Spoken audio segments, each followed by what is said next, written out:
Assalamualaikum warahmatullahi wabarakatuh. Salam Grahita, open heart and eyes. Sahabat Grahita, salam jumpa kembali dalam acara talk show Solusi Keluarga Indonesia. Keluarga bahagia, negara jaya.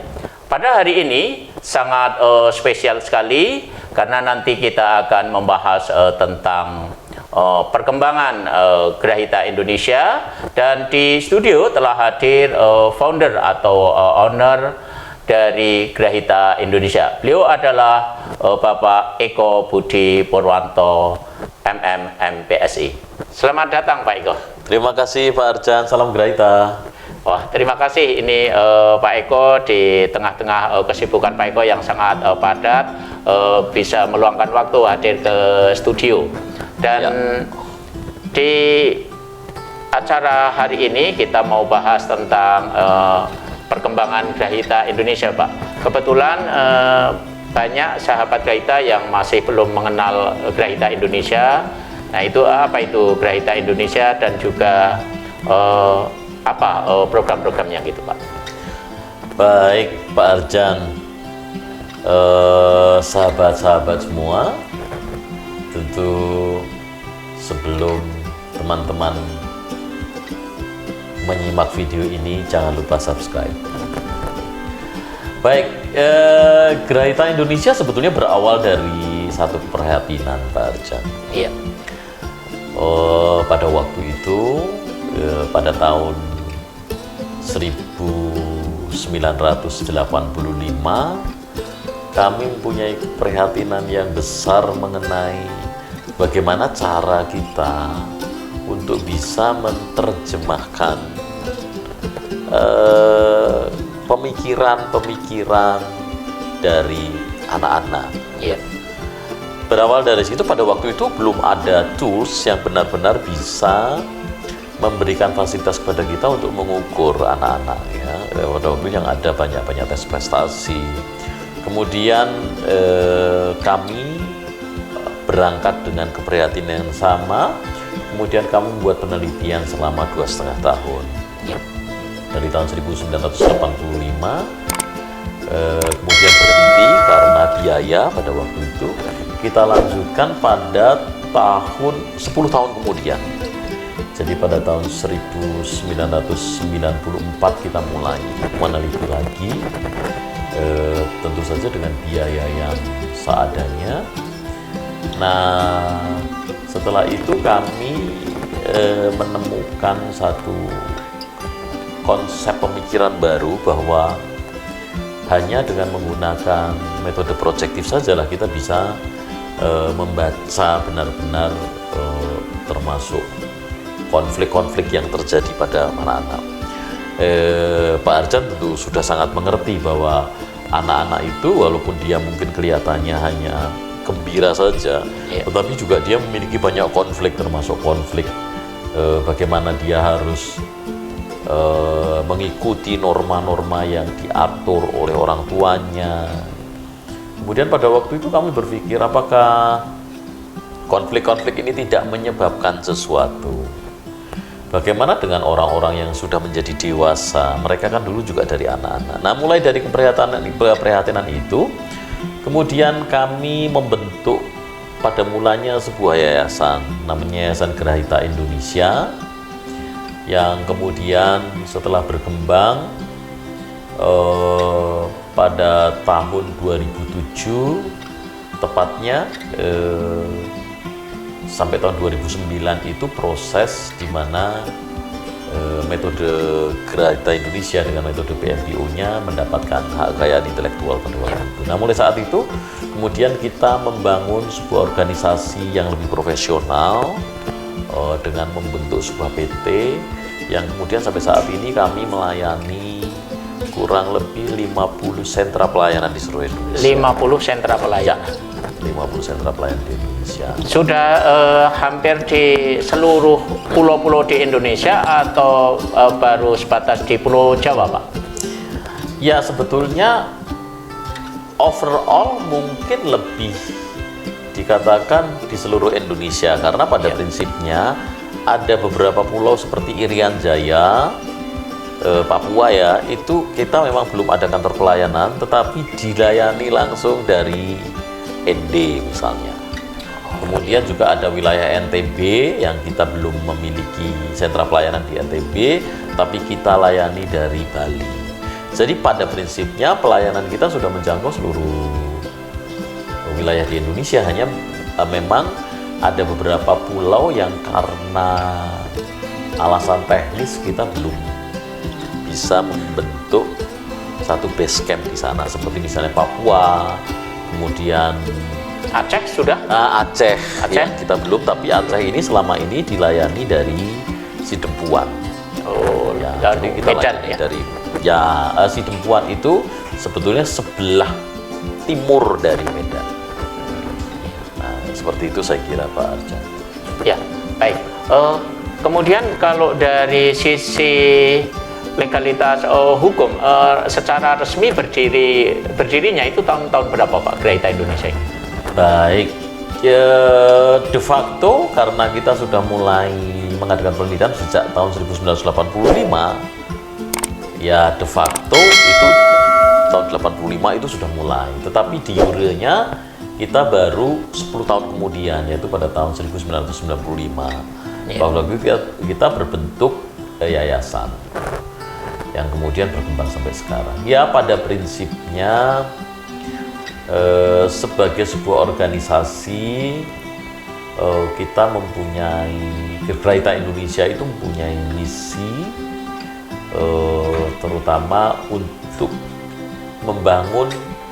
ikut membantu pemerintah untuk membangun, mencerdaskan anak bangsa di Indonesia. Nah, kenapa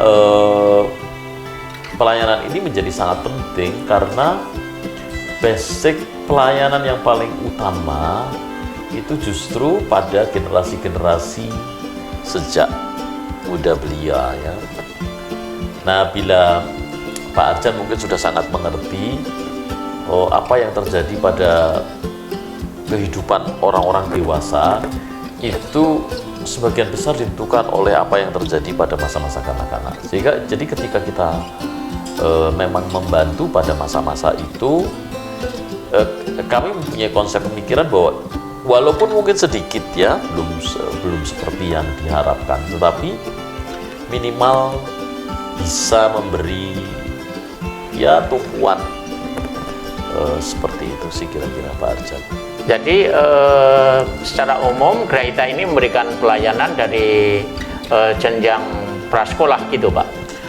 Secara spesial kita memang melayani pelayanan pendampingan pada anak-anak sejak dari prasekolah sampai dengan usia sekolah, itu secara spesifik. Iya. Tetapi pada umumnya karena kita berkembang, metode Projective Multipurpose Orientation ini kita sudah berkembang sampai pada pelayanan Mind Translator. Nah ini menarik Pak, Mind Translator ini mungkin sebagian sahabat Gereita yang menyaksikan tayangan ini masih bertanya-tanya apa itu Mind Translator itu Pak? Ya, Mind Translator itu secara sederhana ya terjemahannya adalah penerjemah pikiran. Tapi mungkin yang paling mendasar, ada satu perbedaan khusus antara psikotes dengan Mind Translator. Iya. Psikotes itu adalah biasanya tes itu bertujuan untuk membuktikan sesuatu. Untuk membuktikan Ya, kalau sesuatu. tes Iya, itu. iya. Misalnya Pak Arjan ingin dites apanya, itu untuk dibuktikan. Iya. Dan biasanya simpulan-simpulan yang ada adalah simpulan-simpulan yang dibandingkan dengan pembanding yang sudah ada. Kalau Mind Translator ini tujuannya bukan untuk membuktikan sesuatu, tetapi untuk mencari sesuatu di dalamnya. Jadi benar-benar menerjemahkan mind dari individu yang bersangkutan. Sebagai contoh misalnya, anak-anak kecil itu kita bisa lakukan pemeriksaan dengan Mind Translator sehingga kita bisa mengerti, bisa menerjemahkan penderitaan apa yang sebetulnya ada di dalam.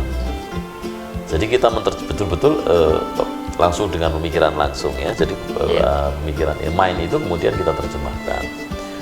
Secara teori sebetulnya PMPO ini melanjutkan dari teori-teori yang ada, yang sudah diawali dari sejak Sigmund Freud mungkin ya. Sejak ke awal, kemudian dilanjutkan dengan Carl Gustav Jung, kemudian dilanjutkan sekali. Nah, dengan kemajuan teknologi,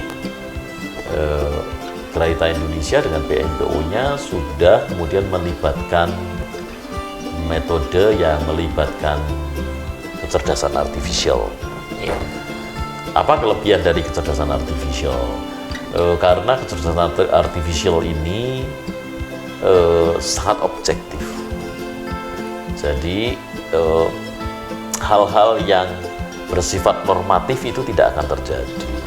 Seperti misalnya Pak Harjan karena tidak enak mungkin akan tidak berani menyebut Pak Eko ini kok jelek wajahnya gitu. Nah, tapi kalau dengan artificial itu dia sangat objektif. Nah, sehingga kebenaran atas fakta atau yang kita sebut validitas ya itu menjadi lebih mendekati, lebih korelatif. Apakah bisa disebut bahwa metode PMPO itu sebagai bentuk penyempurnaan dari tes-tes proyektif yang ada? Apakah bisa disebut seperti itu, Pak? Ya, dari sudut pandang Graita tentu iya. Walaupun itu dari sudut pandang Graita. Ya. Karena begini, dalam hampir seluruh alat ukur itu pasti ada yang disebut kegagalan validitas. Iya. Sehingga korelasinya itu tidak kemudian 0,9 seperti itu ya. Tetapi minimal PMPO ini mempunyai korelasi yang lebih dekat dengan kenyataan dibandingkan dengan metode-metode lain. Iya. Seperti misalnya tes Rosa itu memiliki kegagalan validitas kurang lebih 30%. Esro ya. Ya, artinya kegagalan validitasnya ya. Iya. Artinya entah karena budaya, entah karena mana, PMPO ini jauh lebih sedikit. Ya. Jadi dan yang kedua makanya disebut projective multi-basis orientation karena metode ini bisa mengukur segala aspek, baik dari aspek sosial, aspek kognitif, maupun aspek afektif. Jadi semuanya bisa diukur dengan tools ini. Itu sih sebetulnya Pak Arjan. Nah, Graita Indonesia tentu sangat beruntung gitu ya. Kita bisa kemudian menggapai satu tumpuan kemajuan teknologi yang bisa minimal secara sains itu menjadi lebih maju. Kalau kami menyebutnya sebenarnya kami ini masuk di dalam jajaran yang disebut auratic psychology. Auratic psychology. Nanti mungkin ini mungkin di episode yang akan datang mungkin ya kita khusus Pak Eko berkenan ya nanti ketika untuk membahas topik ini ya. Untuk Pak Arjan tentu sangat berkenan. Terima kasih. Apalagi Pak Firman itu di belakang kamera ya pasti. Oke. Ya. Baik.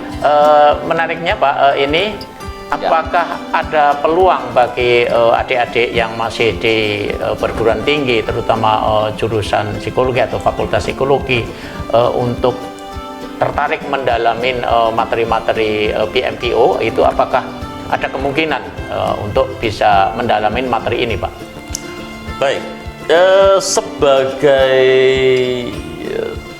product science atau saya sebutnya sebagai the product of science, tentu salah satu syaratnya bisa dipelajari oleh siapapun tentu saja, dan kami berharap putra-putra Indonesia juga bisa mempelajarinya. Tapi yang paling penting adalah apakah mereka itu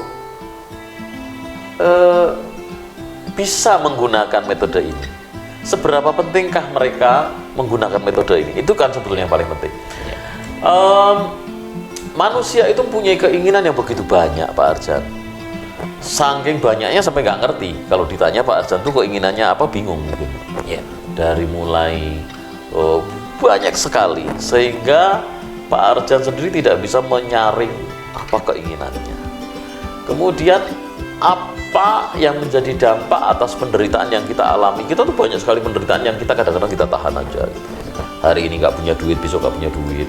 Kemudian hari ini berantem sama istri, besok enggak. Nah, itu menjadi satu tumpukan sampah gitu atau residu yang menghasilkan sebuah cerita sendiri sebetulnya.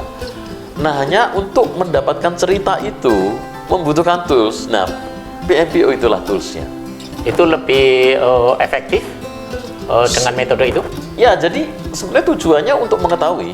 Ya. Termasuk untuk mengetahui saya, untuk mengetahui orang lain. Sebagai contoh misalnya, saya pengen ngerti seberapa buruk sih dampak saya ini, jiwa saya ini misalnya. Sekarang ini penderitaan saya yang paling utama apa sebenarnya? Kita kan nggak tahu. Iya. Dia bisa menerjemahkan Dengan metode itu? Ya, metode ini akan menerjemahkan pemikiran kita, itu bisa diterjemahkan. Kemudian misalnya, saya pengen tahu dengan kondisi saya saat ini, chance saya berapa persen untuk melakukan sesuatu pada bulan ini. Nanti secara komputer, metode ini akan memberikan gambaran kekuatan bulan ini, musimnya apa, suhunya berapa rata-rata, ini cocok pada orang seperti ini. Jadi kalau seperti Pak Arjan itu lebih tepat memiliki kemungkinan yang paling besar untuk berhasil pada bulan apa, mereka sangat canggih. Berarti ini bisa digunakan untuk membantu teman-teman yang punya keinginan untuk mengembangkan bisnis atau usaha gitu. Betul. Bisa, Pak? Bisa. Sebagai contoh misalnya, ada seorang dagang bakso. Ya. Dia mengeluh karena saya ini sudah bertahun-tahun dagang bakso kok nggak laku-laku. Iya. Nanti tanya ke Pak RT, tanya ke siapa, jawabannya beda. Kemudian nanti tanya ke dukun juga beda. Nah, kalau tanya dengan PMPO akan dijawab secara pasti. Penyebabnya apa, harus apa yang dilakukan, bagaimana membuat laku, sampai seperti itu. Nah, kalau ada pelaku usaha yang ingin memperoleh pelayanan seperti itu harus seperti apa, Pak? Harus menghubungin kemana gitu? Baik, bagi teman-teman yang memang berminat bisa menghubungi Pak Arjan atau juga bisa menghubungi kami atau bisa menonton website kami grahita.org. Nanti buka saja di sana, nanti akan ada banyak informasi yang ada. Pada prinsipnya sih begini, pada prinsipnya metode PMPO ini memang dirancang spesial untuk membantu manusia untuk mengungkap lebih banyak mengenai dirinya maupun mengenai orang lain. Ya. Termasuk kelebihan dari metode ini, dia memberi data-data yang spesifik secara sains mengenai apa yang harus kita lakukan ke depan bila memang kita membutuhkan langkah-langkah apa yang harus ditempuh dan seperti itu. Nah, karena kita didukung oleh teknologi artifisial, maka mereka metode ini lebih detail. Iya. Secara objektif dia benar-benar bisa mengukur, misalnya pada bulan ini rata-rata suhu pada bulan Desember nanti adalah 28 derajat Celcius. Dia mengerti, data itu kemudian komplit, kemudian disesuaikan dengan kita. Seseorang yang diukur itu dia akan mampu endurance-nya berapa persen terhadap suhu sekian. Jadi nanti dia akan ketahui semua, diukur seperti itu. Nah, untuk meluruskan persepsi, takutnya ada persepsi yang keliru, kok ini kayak mirip Feng Shui gitu, Pak? Apakah ini bisa dikatakan seperti itu atau ini sangat berbeda kayak gitu? Ya, Feng Shui saya tidak tahu persis ya, karena saya bukan expert Feng Shui. Iya. Tetapi pada prinsipnya daripada teman-teman itu berkonsultasi kepada apa namanya, kepada konsultan-konsultan yang non scientist ya, yang bersifat sugestif, ya lebih baik masuk pada ranah metode yang ilmiah. Nah, jadi PMPO ini adalah satu metode yang ilmiah yang bisa dipertanggungjawabkan validitas dan reliabilitasnya gitu, sehingga apakah sama dengan Feng Shui saya tidak tahu persis bagaimana Feng Shui ini membangun sebuah konsep pemikiran, sehingga tentu saja tidak bijak juga kalau kemudian saya memberikan penilaian tentang bagaimana, karena mungkin Feng Shui juga mempunyai sudut pandang sendiri. Tetapi pada prinsipnya PMPO adalah sebuah metode yang memang dirancang khusus untuk membuat simpulan-simpulan serta membuat detail-detail mengenai keberadaan sesuatu yang ada di dalam mind seseorang. Ya, baik. Kalau dari si aspek legalitas, Pak, apakah metode ini sudah diakui atau sudah disahkan, atau mungkin kalau secara hukum apa ya istilahnya itu dapat hak kekayaan intelektual atau apa gitu, Pak? Oke, metode PMPO kita ajukan sejak tahun 1997. Pada waktu itu kita ajukan, dan semenjak tahun 2009 PMPO mendapatkan haki. Tahun 2009. Ya, bahkan langsung mendapatkan haki dari Menteri ini apa namanya, Menkumham. Kumham ya, Kumham ya. Jadi dengan diterbitkannya sertifikasi itu, maka kemudian PMPO secara resmi bisa membuat standarisasi sendiri, kemudian bisa diberlakukan. Ya seperti itulah kita berjalan. Tetapi mungkin yang paling penting adalah bukan bagaimana aspek legalitas itu, tetapi adalah bagaimana PMPO ini bisa memberi sumbangsih pada negara. Iya, itu yang lebih penting.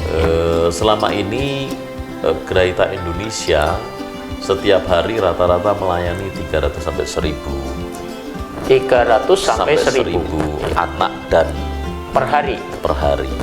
Itu kita pikirkan bahwa bila satu hari itu ada misalnya setiap hari itu 1000 dan satu minggu itu hanya 5 hari saja, berarti satu minggu 5.000 pelayan. 5.000 berarti dalam satu bulan bisa dirata-ratakan sekitar 20.000 gitu. Nah, kalau dalam satu tahun itu ada 52 minggu, artinya ada sekitar 250 pelayanan yang kita berikan. Iya. Itu saya kira itu yang menjadi kebanggaan kami, di mana kami bisa walaupun sedikit bisa membantu negara ini untuk dari satu sisi itu membantu mereka. Ya. Nah, tadi Pak Eko lebih banyak menjelaskan tentang pelayanan di dunia pendidikan.